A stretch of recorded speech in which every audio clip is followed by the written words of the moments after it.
Hadirin hadirat sidang jamaah salat maghrib yang dimuliakan Allah. Alhamdulillah atas nikmat rahmat Allah, taufik dan hidayahnya, kita baru saja dapat melaksanakan salat fardu maghrib kita di awal waktu secara berjamaah di rumah Allah yang mulia ini. Khusus bagi kita yang laki-laki, inilah cara mengerjakan solat-solat fardu mengikut sunnah Nabi sallallahu alaihi wasallam di awal waktu berjamaah di mana azan berkumandang. Alhamdulillah, selepas salat kita masih ada waktu, ada kesempatan untuk kita duduk dalam majlis ilmu syar'i sambil kita menunggu waktu fardu isya yang nantinya juga kita tunaikan di awal waktu secara berjamaah, dan kita niat i'tikaf di rumah Allah Subhanahu wa taala. Para jamaah yang mulia, kembali kepada kajian kita tentang zakat dengan rujukan kitab Fiqhuz Zakah karya Syekh Yusuf Al-Qaradawi, dan kita sudah mulai membahas sekarang tentang senef-senef yang berhak menerima zakat. Yang lalu sudah kita awali dengan muqaddimah. Kata Syekh Yusuf Al-Qaradawi dalam kitabnya ini bahwa Allah Subhanahu wa taala di dalam Al-Qur'an ketika menjelaskan tentang masalah zakat, terutama di masalah kewajiban zakat, itu sangat-sangat global, tidak rinci. Lalu kemudian yang merincikan tentang zakat ini tentunya adalah hadis-hadis Nabi sallallahu alaihi wasallam. Syekh Yusuf Al-Qaradawi mengatakan bahwa Allah hanya menjelaskan tentang kewajiban zakat, tidak menjelaskan dalam Al-Quran apa saja harta yang wajib dikeluarkan zakat, berapa yang harus dikeluarkan dari masing-masing harta, kemudian nisabnya berapa, itu tidak dijelaskan, dan itu dijelaskan oleh hadis-hadis Nabi sallallahu alaihi wasallam.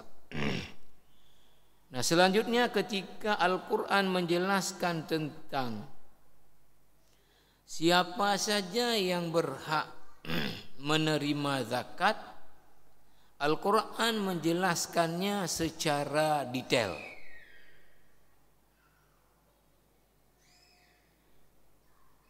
Dulu di zaman Rasulullah hidup, ada orang-orang yang mencaci maki Rasulullah karena persoalan zakat. Kalau mereka diberi zakat, mereka tentu ridha. Kalau tidak diberi, maka mereka marah dan maki-maki. Maka turunlah ayat Al-Quran untuk kemudian menjelaskan secara detail dan tegas siapa saja pihak yang berhak menerima zakat, sehingga orang-orang yang tamak ingin mendapatkan zakat dengan ayat 60 dari surat At-Taubah menjadi kemudian tertahan kalau tidak masuk ke dalam salah satu senefnya. Begitu juga orang yang membagikan zakat dari amil, yang kadang-kadang ada intervensi nafsunya, dibagikan suka-sukanya. Maka dengan ayat ini turun, itu juga kemudian akan mengunci mereka untuk tidak semena-mena membagi zakat kepada siapa yang mereka mau. Bahkan di dalam hadis riwayat dari Abu Daud Ada satu orang datang kepada Nabi SAW, lalu dia minta zakat. Nabi mengatakan kepada orang ini, sesungguhnya Allah Subhanahu wa taala telah menjadikan pihak-pihak yang berhak menerima zakat ini 8 pihak. Kalau kamu ada di salah satu dari 8 ini saya kasih. Kalau tidak ada, tidak bisa saya kasih. Jamaah yang mulia, di sini dibahas oleh Syekh Al-Qaradawi, lanjutannya yang belum kita baca kemarin adalah sirru inayatil Qur'ani bi masarifiz zakah.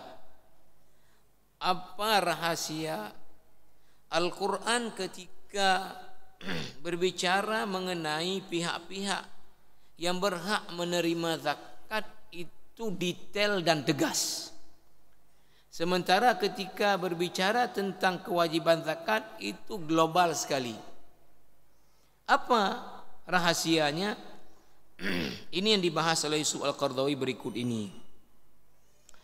Laqad nabbaha al-ulama'ul iqtisadiyun wal ijtima'iyyun ala anna al-muhimma laysa huwa jibayatul amwali wa tahsiluha. Kata Syekh Al-Qaradawi, para ahli ekonom dan para sosiolog, al-ijtimaiyun, ahli sosiologi, para ekonom dan sosiolog telah menekankan bahwa yang terpenting itu adalah bukan cuman masalah bagaimana mengumpulkan atau memperoleh suatu pendapatan. Katakanlah kalau sebuah negara atau sebuah perusahaan, yang penting itu bukan bagaimana untuk memperoleh pendapatan. Faqad tastati'u al-hukumatu biwasaila syatta al-husula ala dharaiba mubasharatan wa ghairu mubasharatin. Boleh jadi sebuah pemerintahan itu bisa mendapatkan pendapatan pajak yang banyak dengan berbagai cara, baik itu cara langsung maupun tidak langsung. Wa qad yakunu dzalika ma'a ri'ayatiha al-'adl. Dan boleh jadi juga di dalam mengambil pajak tadi diperhatikan aspek proporsionalnya, aspek keadilannya. Walakin al-ahammu min dzalika huwa, tetapi yang justru lebih penting dari itu adalah aina tusraf hadhil amwalu ba'da tahsiliha. Kemana kemudian didistribusikan pendapatan pajak ini? Ini justru lebih penting tadi kata para ekonom dan sosiolog daripada kemampuan mengumpulkan pajak. Itu justru lebih penting kepada pajak ini kemudian diperuntukkan untuk apa? Fahuna qad yamilul mizan wa tal'abul ahwa wa ya'khudhul mala man la yastahiquhu wa yuhramu minhu man yastahiquhu. Nah, maka apa yang boleh terjadi dalam mendistribusikan tadi pajak yang sudah dikumpulkan? Maka akan masuklah intervensi nafsu. Intervensi nafsu. Sehingga apa yang terjadi? Ya, fayakhudhul mala man la yastahiquhu. Yang dapatkan pajak atau pendapatan dari pajak dikumpulin tadi, ketika distribusikan dinikmati oleh orang yang enggak berhak.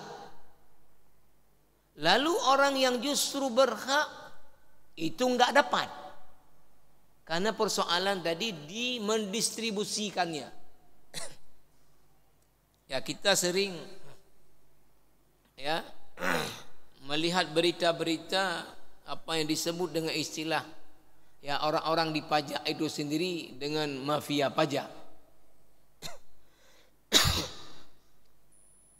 Jadi pajak dikumpulin dari berbagai tadi apa namanya sisi dengan berbagai cara. Setelah terkumpulkan yang seharusnya itu untuk mendongkrak kesejahteraan rakyat, mengurangi angka kemiskinan, ya, baik itu diinvestnya di sektor misalnya infrastruktur yang semuanya bermuara kepada kesejahteraan.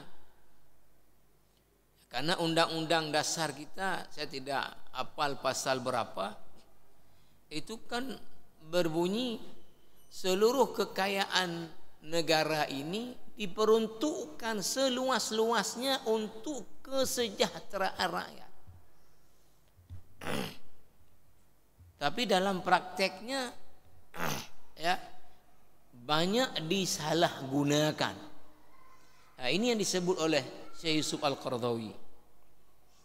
فلا عجب بعد ذلك أن يهتم القرآن بهذا الأمر ولا يدعه مجملا كما ترك أشياء كثيرة أخرى من الزكاة للسنة تبينها وتفصلها.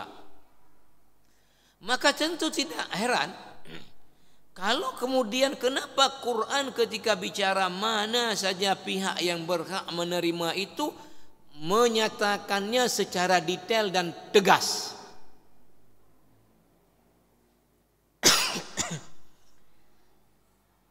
Ya, ini rahasianya kenapa Quran, agar supaya tidak diselewengkan zakat yang sudah dikumpulkan ini diselewengkan oleh pihak-pihak yang kemudian tadi mendistribusikan zakat.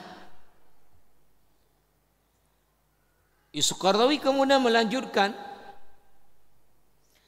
laqad 'arafa at-tarikhu al-mali alwanan katsiratan min adh-dharaib qabla al-Islam. Sejarah telah mencatat sebelum Islam itu sudah diberlakukan pajak ya oleh kerajaan-kerajaan sebelum Islam.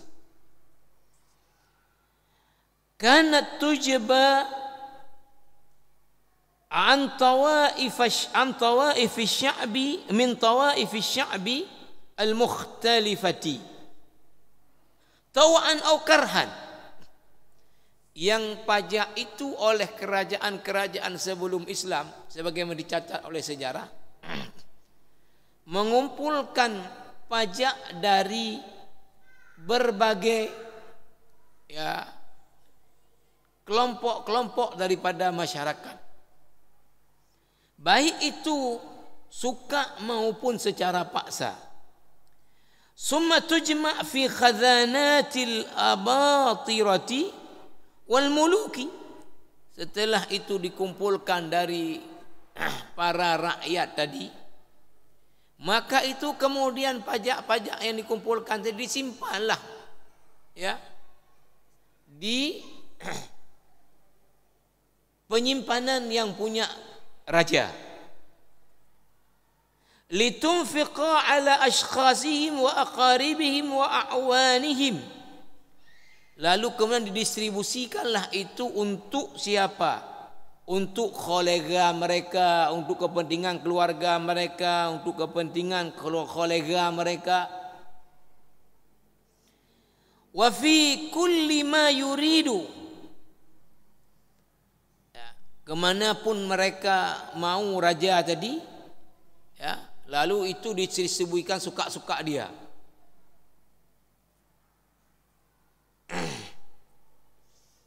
ضاربين عرض الحائط بكل ما تحتاجه فئات الشعب العاملة والضعيفة من الفقراء والمساكين. Mereka tutup mata, para raja-raja dulu itu. Udah paksakan rakyatnya bayar pajak, habis itu pajaknya dikumpulin di raja, maka raja kemudian bagi pendapatan dari pajak-pajak tadi suka-suka dia, dengan menutup mata akan kebutuhan orang-orang fakir miskin dari rakyatnya. Kata Qardawi selanjutnya itu tadi bahwa sejarah telah mencatat kerajaan-kerajaan sebelum Islam itu sudah memberlakukan pajak pada rakyatnya, yaitu dikumpulkan dari rakyat tadi, lalu dikumpulkan di tempat penyimpanannya punya raja, maka raja kemudian bagi suka-suka dia,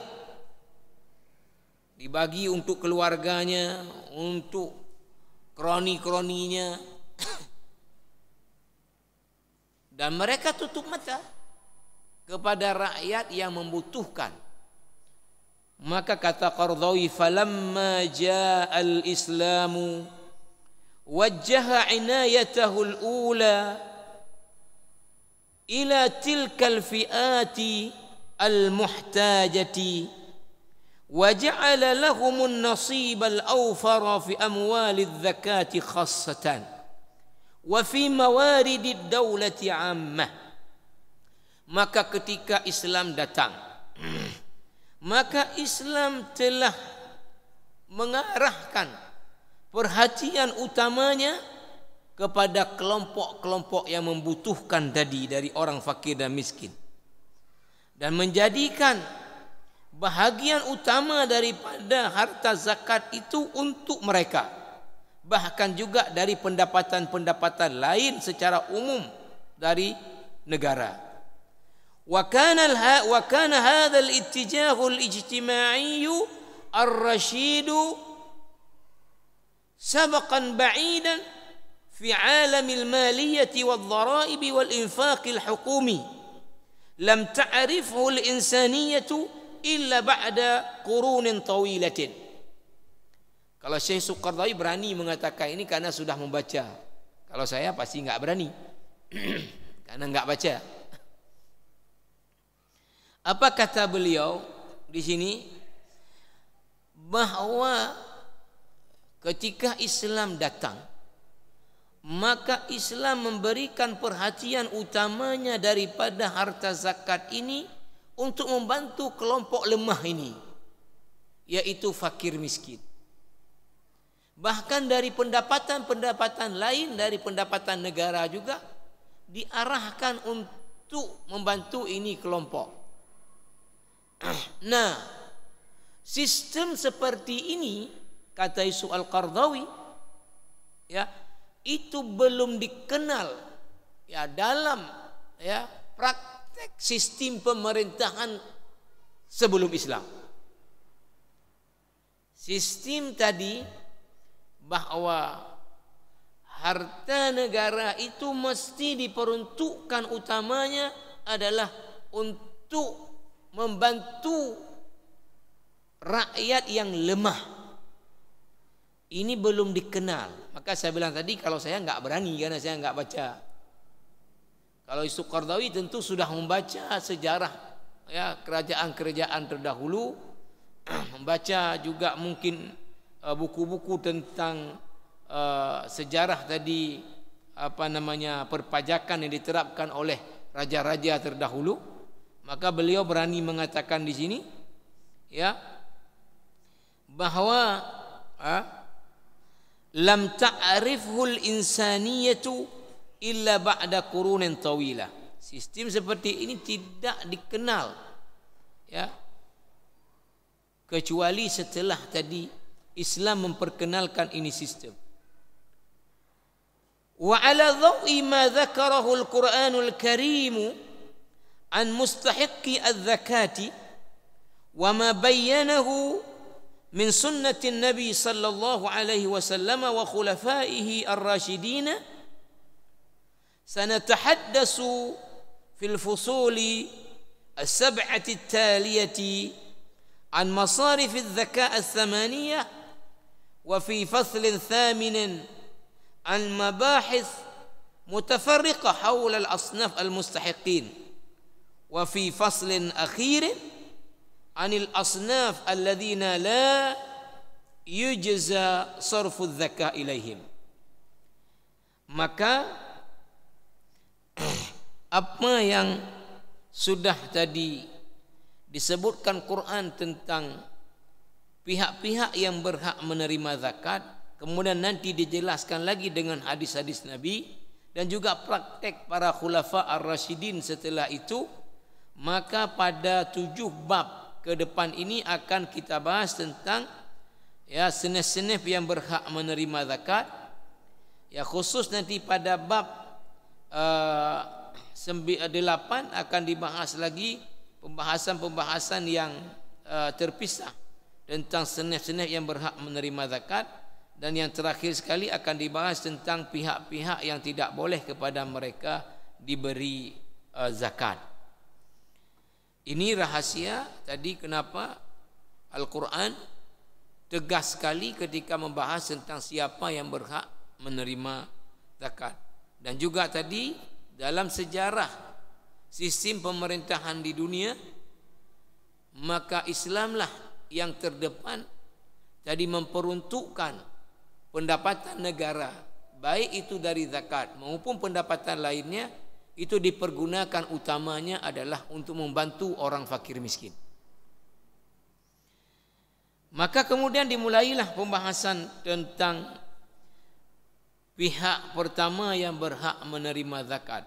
Al-faslul awwalu al-fuqara'u wal masakinu. Orang-orang fakir dan orang-orang miskin. Kata Syekh Al-Qardawi, haddadat al-ayatu allati dzakarnaha min surati at-taubati masarif az-zakati fakanat thamaniyatan. Al-Quran di surat At-Taubah ayat 60 seperti disebutkan sebelum ini, itu telah membatasi pihak-pihak yang menerima zakat itu adalah 8 pihak. Al-masrafanil awwalu wa tsani, pihak pertama dan kedua yang disebut Quran adalah huma al-fuqara'u wal masakin, yaitu fakir dan miskin. Fahum awwalu man ja'ala Allahu lahu sahman fi amwalidz zakah. Mereka inilah yang pertama sekali disebut oleh Allah pihak yang berhak menerima zakat. Wa hadza yadulluna ala anna al-hadaf al-awwala min adz-zakah huwa al-qada'u 'ala al-faqri wal-'auzi wa ihalatu at-turabi 'ala al-hajati wal-maskanati fil mujtama'il islami. Ini yang kita lihat dalam praktek distribusi zakat. Apa yang disebut Yusuf Qardawi ini jarang terrealisasi.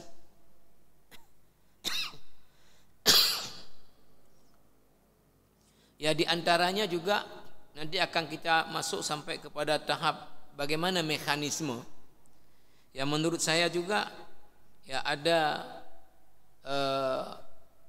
pertama juga ada tipikal daripada karakter masyarakat itu sendiri. Maka dalam beberapa diskusi ya kita menyimpulkan bahwa hal yang paling utama untuk pengentasan kemiskinan itu merubah dulu mindset masyarakatnya untuk punya mindset ingin keluar daripada kemiskinan. Karena selama ini pemerintah macam program, Tapi masyarakatnya sendiri kalau tidak punya mindset, saya tidak boleh lagi miskin, saya harus keluar dari kemiskinan. Jadi kalau mindset ini nggak ada, akhirnya masyarakat apa misalnya? Oleh pemerintah disalurkan bibit misalnya lembu, udah dibuat perjanjian jangan dijual, maka kira-kira sebulan ke depan udah dibawa ke Cibreh dijual. Dikasih misalnya yang punya lahan bibit mangga, bibit apa, enggak ditanam dijual. Jadi macam program pemerintah, masyarakat gitu-gitu aja, karena masyarakat sendiri itu di otaknya itu enggak ada tekad untuk keluar dari kemiskinan. Artinya begini, misal ya, saya tanya kepada petugas zakat di Baitul Mal kota periode dulu masa Bu Iliza. Artinya apa? Ada orang dibantu oleh Baitul Mal karena dia ada kios kecil ya, untuk dia buka usaha, dikasih 5 juta. Maka nanti setelah beberapa lama balik tim ini untuk melihat bagaimana progresnya, malah barangnya berkurang. Ketika ditanya, nyebut dan kok malah kurang barang. Pengronya kalau belum HP kan. Dulu waktu ajukan proposal untuk tambah modal barang, dia dikasih duit beli HP untuk anak. HP bukan HP titut pun, HP yang bagus. Ada lagi juga ketika diajukan tadi usaha, ketika kemudian dicek lagi enggak ada lagi usahanya, mana malah udah kawin satu lagi dengan uang itu. Kalau kayak gini mindsetnya, itu capek orang buat program, enggak keluar orang dari kemiskinan karena enggak ada memang niat untuk keluar dari kemiskinan.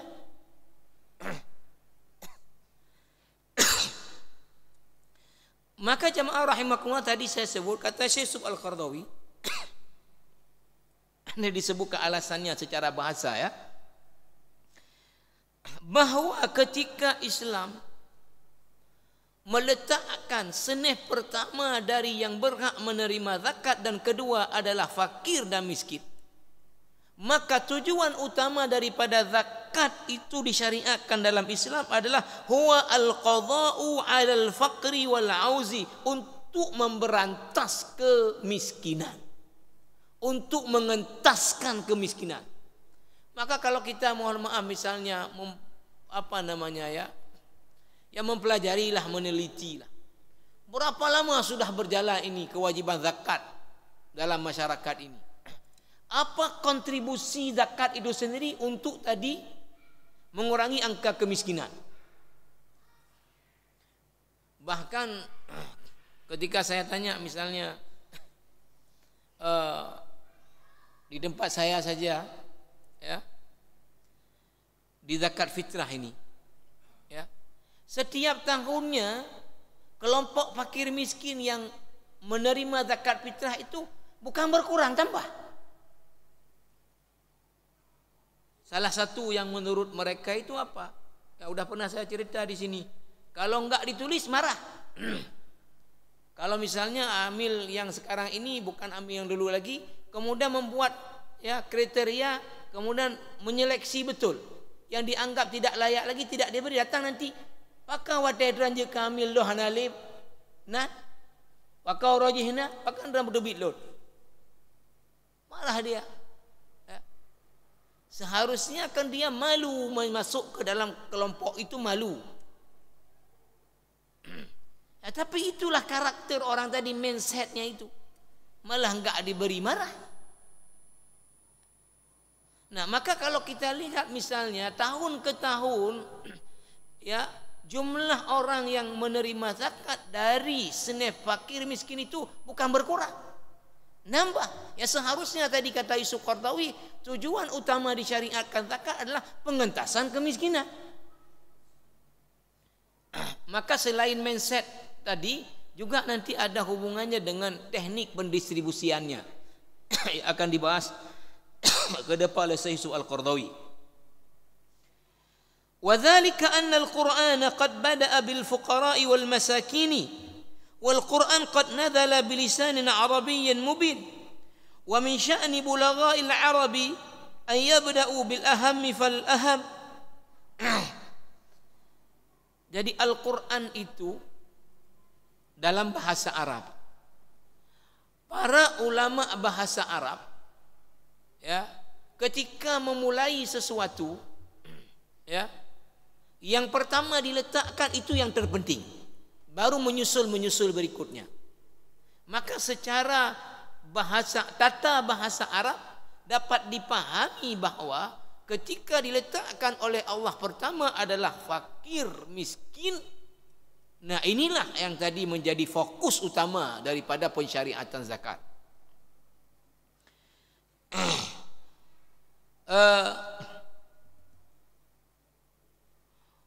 Walamma kana ilajul faqri wa kafalatul fuqara'i wa ri'ayatuhum huwa al-hadaful awwalu wal maqsudul ahamu minaz zakat. Ketika pengentasan kemiskinan, ya, merupakan tujuan utama daripada zakat itu disyariatkan, maka apa yang terjadi? Iqtasara Nabi sallallahu alaihi wasallam fi ba'dhi ahadithihi ala dzalika. Maka beberapa hadis Nabi ketika menyebutkan tentang pihak yang menerima zakat, itu disebutkan di beberapa hadis Nabi cuma dua saja, fakir miskin. Seneh lain tidak disebutkan. Akan, ya, utamanya maksud daripada zakat disyariatkan. Misal hadisnya, faqala li Mu'adz hina wajjahahu ilal Yamani a'limhum anna alaihim sadaqatan tu'khadhu min aghniyaihim wa turaddu ala fuqaraihim. Nabi berpesan kepada Mu'adz ketika mengirim Mu'adz ke Yaman, beritahu mereka, artinya masyarakat Yaman, ketika mereka sudah mau masuk Islam, sudah mengerjakan salat, beritahu mereka bahwa ada kewajiban zakat atas mereka, yang itu diambil dari harta orang-orang kaya mereka lalu disalurkan kepada orang-orang fakir mereka. Ini jamaah rahimakumullah. Nah, selanjutnya baru disebutkan kemudian man humal faqiru wal miskin. Lalu kalau begitu siapa itu orang fakir dan siapa orang miskin? Walakin man huwa al faqiru wa man huwa al miskinu hal huma sinfani atau sinfun wahid? Siapa yang fakir, siapa yang miskin? Kayak mana kriterianya? Apakah ini adalah kedua-dua ini sebetulnya satu senef? Fakir miskin sama? Atau keduanya adalah memang dua senef atau dua kategori yang berbeda?